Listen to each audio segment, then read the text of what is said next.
चल रहा है और इस चौथे चरण में जो सीमांचल के जितने ज़िले हैं, कोसी के जितने ज़िले हैं, हर जगह दौरा हो रहा है। कल अररिया से किशनगंज आए, इसके बाद कल पूर्णिया में कार्यक्रम है।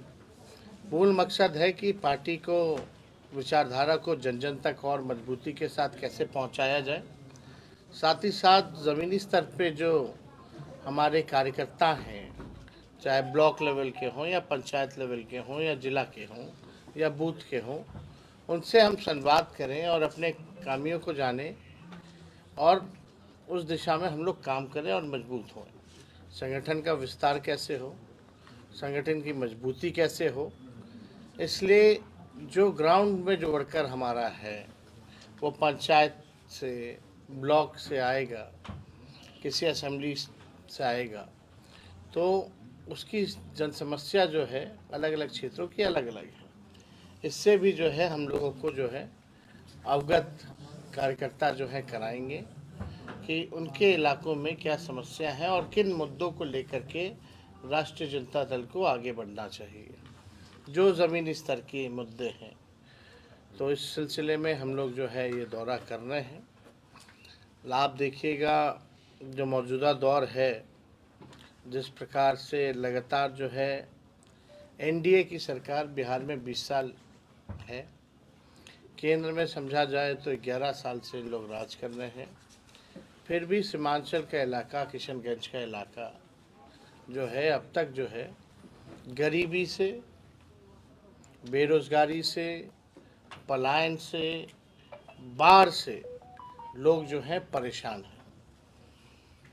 और इस दिशा में कोई काम जो है इन लोगों ने, मौजूदा हुकूमत ने कोई काम जो है किया नहीं। एमओयू का भी मसला था जो अब तक लालू जी के समय जो दिया गया था यूपीए की सरकार में,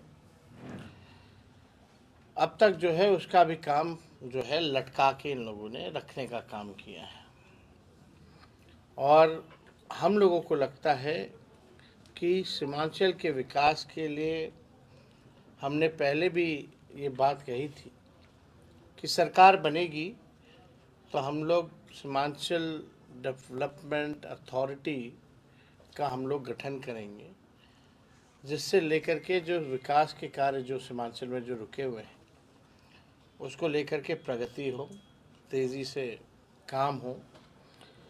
और साथ ही साथ आप देखिएगा इस कार्यक्रम के माध्यम से हम लोगों को जो फीडबैक मिलता है उसी के हिसाब से हम लोगों ने अपना विज़न भी बताना शुरू कर दिया है, क्योंकि जनता चाहती है जानना कि राष्ट्रीय जनता दल महागठबंधन अगर सरकार में आए तो आप क्या कीजिएगा।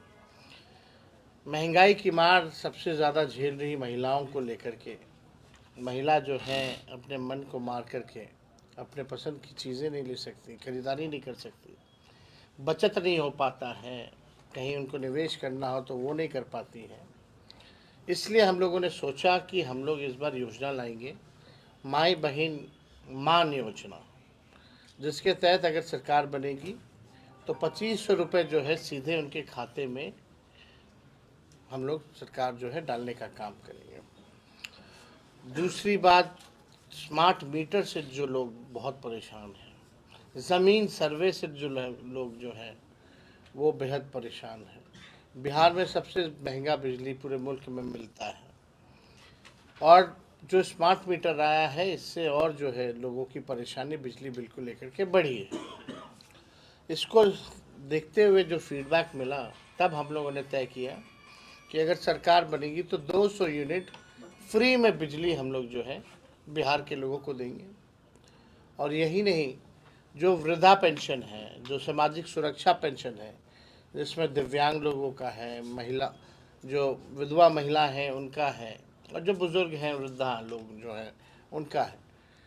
झारखंड में 1000 रुपये है, यहाँ 400 रुपये है। अगर हमारी सरकार बनेगी तो इसको 400 से बढ़ा करके 1500 रुपये हम लोग करने का काम करेंगे। और भी धीरे धीरे समय समय पे हम लोग जो है क्या करेंगे वो हम लोग बताएंगे। लेकिन आप लोग जान रहे हैं कि हम लोगों ने 17 महीने जब हमारी सरकार बनी लोग माखौल उड़ाते थे 2020 में कि कहाँ से नौकरी देगा, जब हमने वादा किया था 10 लाख सरकारी नौकरी का। मुख्यमंत्री कहते थे असंभव है, लेकिन जो मुख्यमंत्री असंभव कहते थे, जब हमारी 17 महीने की महागठबंधन की सरकार बनी तो 5 लाख लोगों को हम लोगों ने सरकारी नौकरी दिया। 3.5 लाख नौकरी हम लोगों ने प्रक्रियाधीन कराए। आज हम देखिएगा कि आईटी पॉलिसी से, टूरिज्म पॉलिसी से लेकर के हम लोगों ने स्पोर्ट्स पॉलिसी बनाई।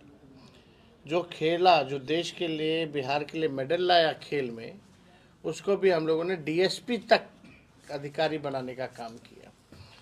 उस दौर में लगभग 72 खिलाड़ी ऐसे चुने गए थे जिनको हम लोगों ने अधिकारी का नौकरी दिलवाया। और ये योजना मेडल लाओ नौकरी पाओ के तहत लोगों को मिला। आप लोग जाति आधारित गणना हुई, आरक्षण की सीमा बढ़ाई गई, जितनी आंगनबाड़ी, तालीमी मरकज़, विकास में तो टोला सेवक, सबके मानदेय को जो हमारी सरकार ने बढ़ाने का काम किया, तो काम हम लोगों ने किया। हम लोग काम में विश्वास करते हैं। लेकिन भाजपा और एनडीए की जो सरकार है, जिस तरीके से पार्लियामेंट में तरह तरह का बिल ला रही है, चाहे वक्फ बोर्ड का हो, इसका हम लोगों ने कड़ा पुरजोर जो है विरोध पार्लियामेंट में भी किया और जेपीसी में भी अपनी बात को जो है हम लोगों ने अलग अलग माध्यमों से रखने का काम किया है। किसी भी कीमत पे जो है वक्फ बोर्ड, वक्फ का जो आया है, जो केंद्र सरकार ने किया है, यह असंवैधानिक है और इसका हम लोग आगे भी विरोध जो है करने का काम करेंगे। और कोई आप लोगों सर, अमित शाह के बयान पर क्या कहेंगे, क्योंकि सदन में काफी हंगामा चल रहा है। हमने तो पहले ही कह दिया, ये लोग भाई आरएसएस जो है, जो बीजेपी है, इनका चरित्र ही यही है। इन लोगों के जहन में कितनी घृणा है। जो महापुरुष हैं, अंबेडकर हों, गांधी हों, नेहरू हों, कर्पूरी हों, इनके पास तो कोई इनका महापुरुष तो है नहीं। देश की आज़ादी में भाजपा आरएसएस का कोई योगदान तो रहा नहीं, जनसंघ का कोई योगदान तो रहा नहीं। तो केवल जितने महापुरुष हैं हमारे, उनको ये लोग इमेज को टेंट करना चाहते हैं और कोई बर्दाश्त नहीं कर सकता। आज के दिन ये कहते हैं कि स्वर्ग, बाबा साहब अम्बेडकर ने तो इसी जन्म में जो है 100 करोड़ से ऊपर लोगों को स्वर्ग देने का काम किया, स्वर देने का काम किया, अधिकार दिया, मान सम्मान दिया, गैर बराबरी के खिलाफ जो है घृणा को मिटाने का काम किया। आज हम सब लोग हैं अगर, तो बाबा साहब अम्बेडकर की वजह से। अगर अम्बेडकर जी नहीं होते तो आज हम सब लोग नहीं होते इस जगह पे बैठे हुए। तो जिस प्रकार से उनकी घृणा, मानसिकता, बॉडी लैंग्वेज आप देखे होंगे, आगे क्या बोले, पीछे क्या बोले छोड़ो, वो 17 सेकेंड में ही स्पष्ट हो गया कि उनकी मानसिकता बाबा साहब अम्बेडकर के प्रति क्या है। और हमने कई बार भी कहा है, बाबा साहब अम्बेडकर हमारे फैशन भी है, पैशन भी है, हमारे इंस्पिरेशन भी है और मोटिवेशन भी है। तो इन लोगों के कुछ भी कहे, सब देश की जनता, बिहार की जनता देख रही है, इनको करारा जवाब देगी। सर, बांग्लादेश में अल्पसंख्यकों पर अत्याचार हो रहा है। तो वो भाई कहीं भी अत्याचार अगर होगा तो उसके निंदा तो हम लोगों को करनी चाहिए, कहीं भी हो। तेजस्वी जी, मैं रोजनामा राष्ट्रीय सहारा की तरफ से एक सवाल करना चाहूँगा। आप लोगों ने कहा था जिसकी जितनी भागीदारी उसकी उतनी हिस्सेदारी। सीमांचल में शेरशाहवादियों की एक बड़ी आबादी है, सुरजापुरी बिरादरी की भी बड़ी आबादी है और 20 से 25 असेंबली सीट पे इनका डायरेक्ट ये कहा जाए कि ये निर्णायक होंगे। तो ऐसे में आपने सीमांचल में कितने मुसलमानों को पिछली बार टिकट दिया था और इस बार टिकट? भाई अब तो अभी तो सर्वे ही हुआ, हमारी सरकार नहीं कराया है, महागठबंधन की सरकार ने ही जो है वो कराया है। और हम लोग चाहते हैं सबको साथ लेकर के चलना। हम जब कहते हैं A to Z की पार्टी हो तो A to Z की पार्टी होनी चाहिए और उसमें जिसकी जितनी संख्या, जिसको जितना सम्मान मिलना चाहिए, ये हमारी कोशिश है कि सबको जगह मिले। सीमांचल के लोगों ने हमेशा आरजेडी का साथ दिया है सर, लेकिन सीमांचल से एक भी लोगों को आपने एमएलसी नहीं बनाया सर, एक भी मुसलमानों को। सीधा सवाल।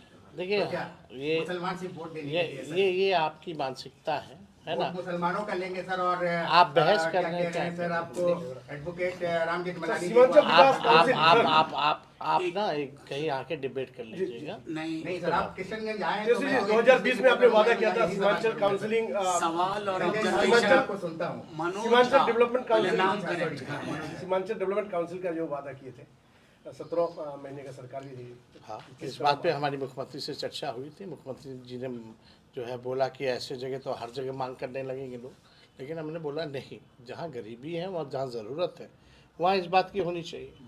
तो अब जब सरकार बनेगी तो हम लोग करेंगे। और आप भी जानते हैं कई एजेंडे जो हैं हमारे, हम लोगों ने तो अपने क्षमता का 5% भी नहीं किया है।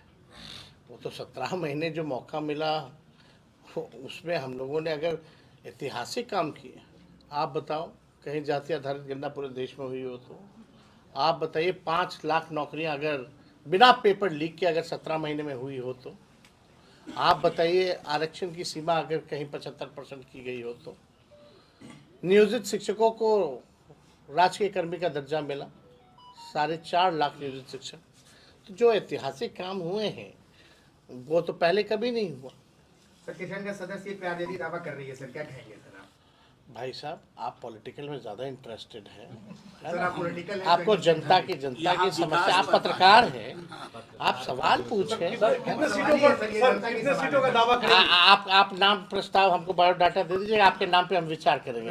चलिए कितने सीटों का दावा करें? जिस तरह से प्रगति यात्रा पर क्या करेंगे सर? प्रगति यात्रा नीतीश कुमार जी ये भाई पूर्णिया में ही पिछले चुनाव में माननीय मुख्यमंत्री जी ने कहा था कि अब उनका जो है ये लास्ट चुनाव है। अब जो यात्रा पे निकल रहे हैं भाजपा तो सहेगी नहीं, उनको सहने वाली है नहीं। तो ये प्रगति यात्रा नहीं, ये उनका अलविदा यात्रा है। सर किशनगंज में आपराधिक गतिविधियां बढ़ रही है, लॉ एंड ऑर्डर देखो, इंडी माफिया, मवेशी तस्कर